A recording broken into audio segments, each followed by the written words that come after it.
Hey there. All right. Hey there, this is R A Manard for Monks of the Way, and this is a weekly truth talk. And we have a very interesting topic today, which is cosmology of the universe. And as I was preparing for this, I went ahead and drew up illustrations to explain the way I see it. And I say the way I see it. Now, as I tell you these things, should you go, oh, well, he said it, it must be true? No. If Buddha said it, it must be true? No. If people wrote it in doctrines over and over and a lot of people believe it, should I believe it then because of that? No. So let's make that clear.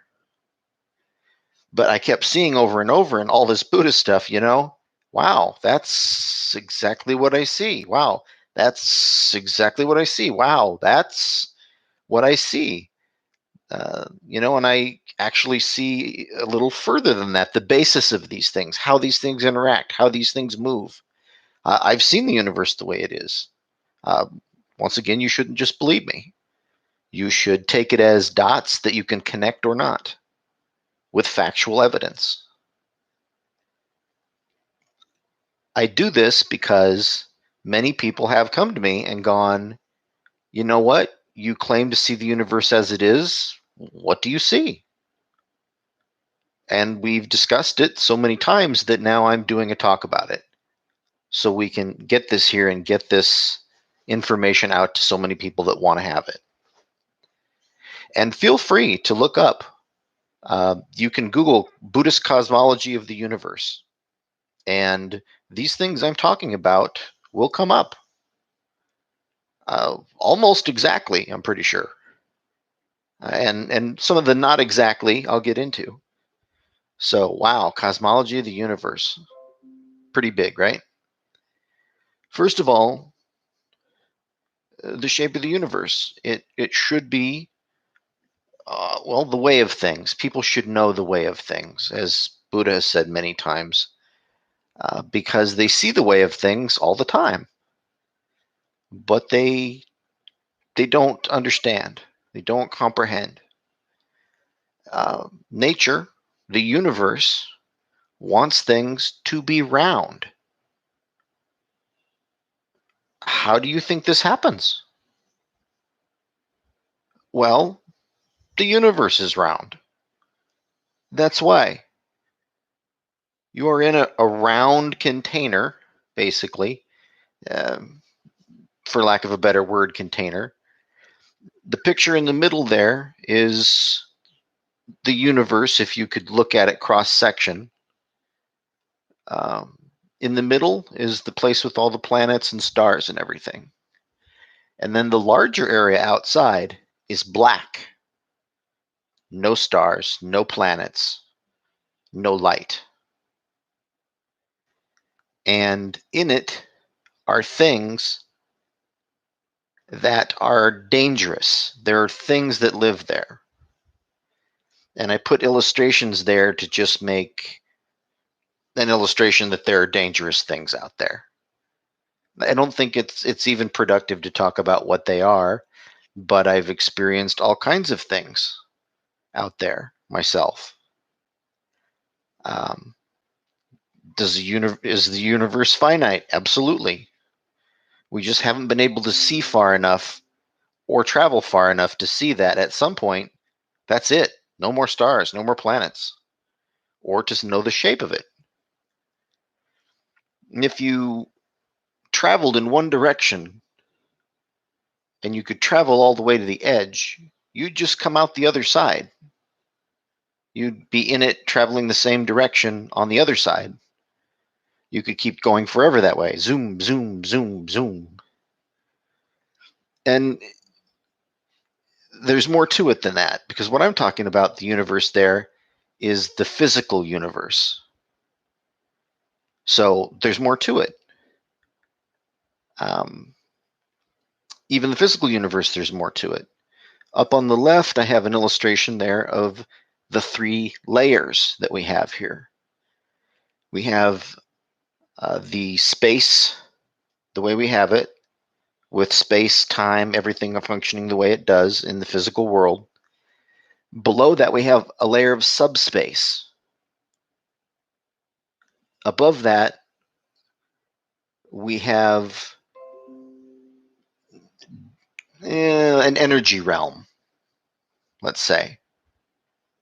So when things go higher in energy, then can be withstood at whatever level they're at, they go up until they hit the top, of course, and down, they go down. It's like it'd be like a whirlpool that goes down or up. And scientists would say that's a black hole, maybe. I don't know. But there's more to it than that, too, because there's these layers, one on top of another. But there's also dimensions to that, to this universe. The whole thing. The physical down on the right is an illustration of what I'm talking about. There's physical, there's mental, and there's spiritual. And I think deep down we all know that those three things together make a manifestation of something in the material world. But there's a sort of mirror effect, an emanation effect in these three different circles. And so there's a mental and a physical and a spiritual reflection of this place. But they are not solid like here, regulated like this, so they can change. When they change, they don't change the originator, our reality. But those realities can be changed. So, for instance, a person might do what they're called astral traveling. Okay, that's great. So you're traveling in a mental realm, and it's not reality, but it is. It looks like reality, but you can't find out things within that you don't already know because you don't know. That's a bad way to explain it, I guess. Let's just say there's these factions, and you can, you know, in one way or another, you could travel there in the first person and think that they're real. People say, "Oh, I went back to ancient Egypt." No, you didn't go back to ancient Egypt. You went back to what you think ancient Egypt was like, and you may even surprise yourself because of all the subconscious things you can put into this made reality. You can go. It's basically things that are near your comprehension are things you can see, even if your comprehension is a delusion. In the real world, things are the way they are. It's fixed here. So 2 and 2 is always 4. The other realms, maybe not. And I'll expand on that. A person is reborn into these different realms. I say reborn because it's definitely like a birth.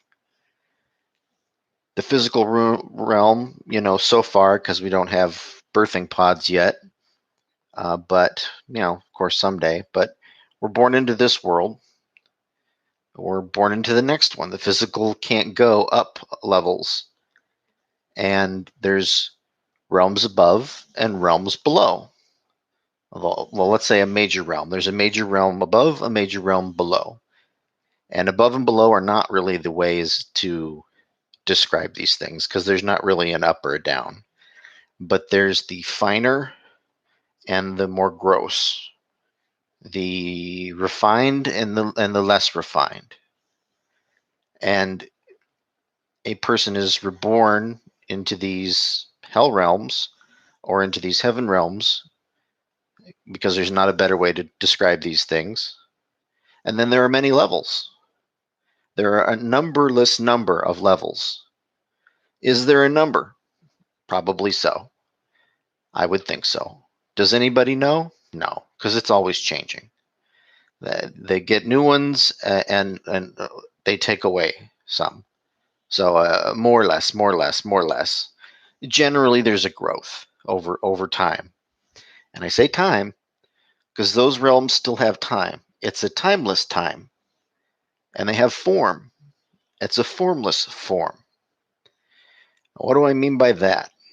Well, I mean that your self-image is what defines your form. So it's not one particular thing. It can change as your self-perception changes. Generally, when people are reborn from here into one of the higher realms or lower realms, they look as though they were in their, let's say, 20s, a young, able, healthy person, and of the type they were in this life before. I mean, certainly as time goes on and they remember other lifetimes, things can change. If they concentrate, or if they were to remove the self-image and just be, they would be like a cloud of mist. That's the form they would have. They would still have a formless form. I say cloud of mist. That's the way people would see it. And there's another thing to it too. The gods create these universes, and people in the higher realms can create like a mini universe, basically a ball of light that's cloudy around it, and they can maintain a reality in there. So you could go into somebody else's basically world and have an experience there. They couldn't go into their own world, but they can generate it. They could keep generating it. They would basically be that ball of light with cloudiness around it. And I don't say that that's how the gods do it, but there should be some likeness. There should be some way of things that it shows us. And I say these things for the productivity that they're going to have when people connect dots with factual bases. I've even had a conversation with somebody saying everybody that does a certain practice thinks time's an illusion. Okay. If that were true, and that's not true that anybody that does any particular practice, that all of them see time as an illusion, that's just not in the realm of possibility that I know of, that I've ever encountered in the world, or that science knows about, that I've ever seen. But even if it did, even if they all thought they saw the same thing, it wouldn't provide proof that it was true. We need physical proof. We need measurement, experiment with your same results, and we know. And you can do these things with mental exercises, with spiritual things, with physical things. But there has to be proof. It has to be the same experience for everybody that they can measure reliably. So, what do we have in science so far about these things that I've said? Wow. We have some things, I'll tell you. They haven't quite got to the point where they believe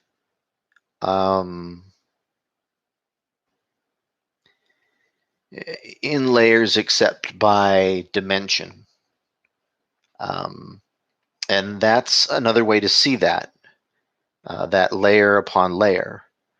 But the physicality of it, the orientation of it, being a surface tension, and then another layer to reality, a divider between the two.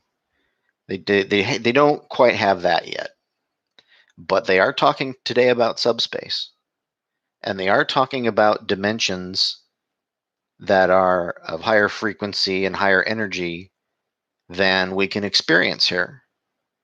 And they're doing experiments that seem to be backing this up. So they are heading in this direction. I would like I have a friend who's a professional astronomer, and he's currently doing some stuff, and he should find through his results that there is a surface tension of space, of physical space, that physical space sits on something.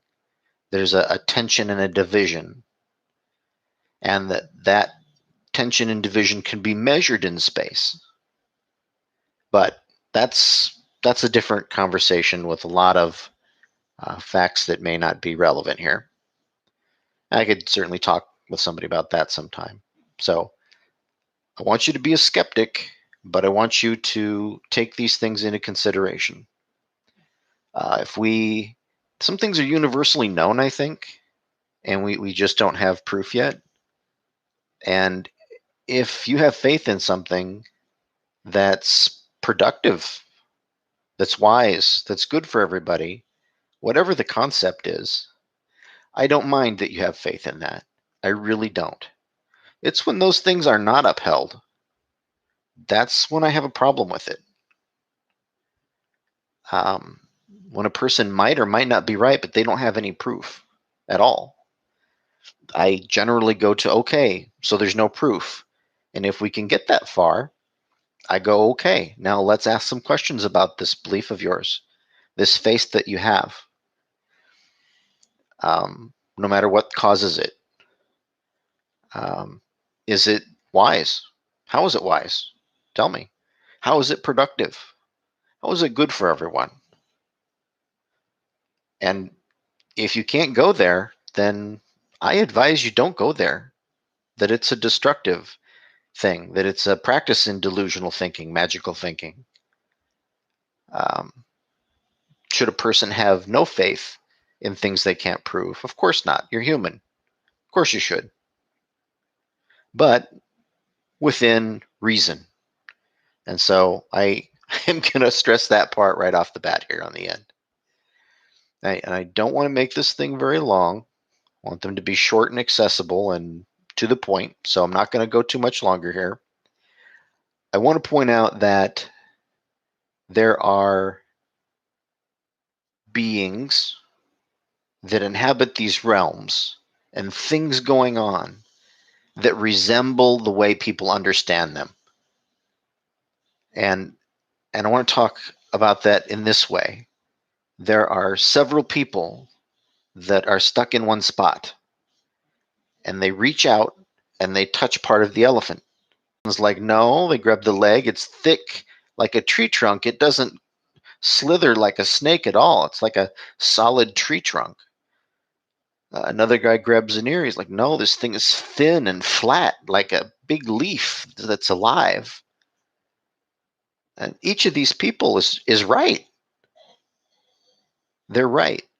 They don't have any proof that the animal is that, and that's it. They see it a certain way, and in this example, they're right. But are they right about what the elephant is? No, none of them are right about what the elephant is. It's going to take much broader vision, much more proof and measurement to know what an elephant is. And so I want people to remember that when they grasp things with faith that they believe are true. It might be true. It might be true and false at the same time. I mean, because they're right and they're wrong, right? Okay. All right. I wanted to mention that too. I have more to say, but I feel like we're going to go into different types of beings and the things they like to do in those different levels. And then we would be talking about basically the host of heaven, the higher realms, and the places of damnation and suffering, lower realms. And I don't think what happens in those realms is too relevant, but I do want to mention that people are born into these different realms. The same person. Um, and so it would not be crazy if you remembered some other realms. It would not be crazy. Would it be true? Can't say. but it very well could happen, and it could be true. Anyway, I want to close up with telling you that I want truth to remove delusion the way light removes darkness for you. I want you to keep being a skeptic. I want you to keep moving forward. I want you to thirst for that truth.